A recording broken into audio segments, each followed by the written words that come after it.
Kaitlyn gets embarrassed every time I say this, but this is her little brother right here, Bryce Ulmer, with this workout. I'm embarrassed. It looks Well, no, he's doing really good. This one's fantastic. But, come on over here. okay.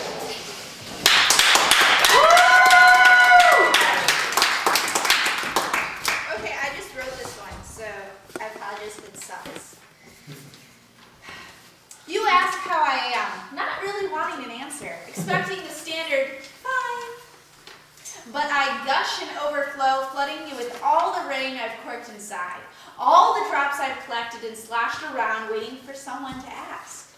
You were the first one to shake me dry, but you drown in the sea that flows from me. So much water can't be healthy, not even for someone who is as dehydrated as I usually am.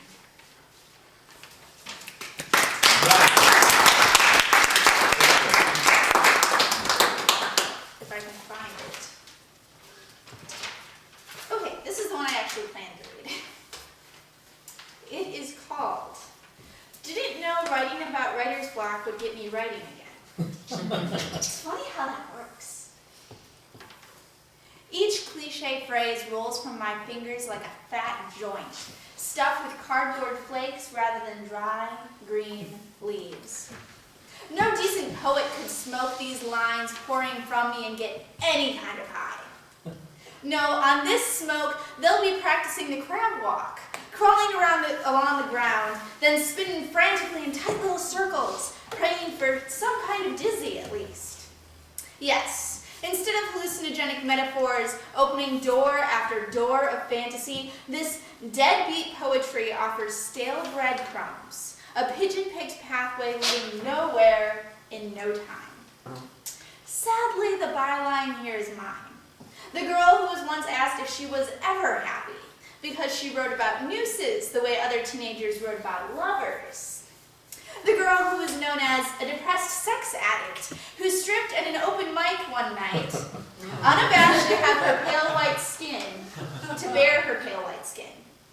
Now her spice grows bland. Now her hand knows no rhythm. Now a block pushes her back to random rhymes and keeping time with the clicking clocks that never stop. The world keeps turning as she stands still, with one finger prominently shoved up her nose, to repeatedly pick away at all the mucus that holds her together. And her armpits reek because she hasn't shaved or even bathed for a week. And instead of writing, all she wants to do is sleep.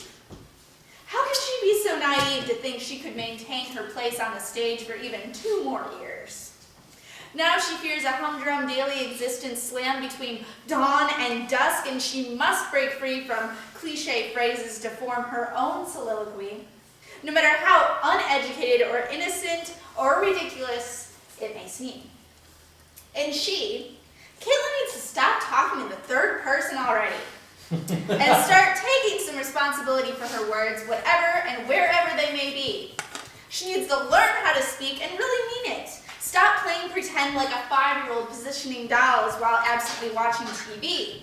What she needs, what I need, is an identity that morphs and molds and grows, and a poetry that breathes. Woo!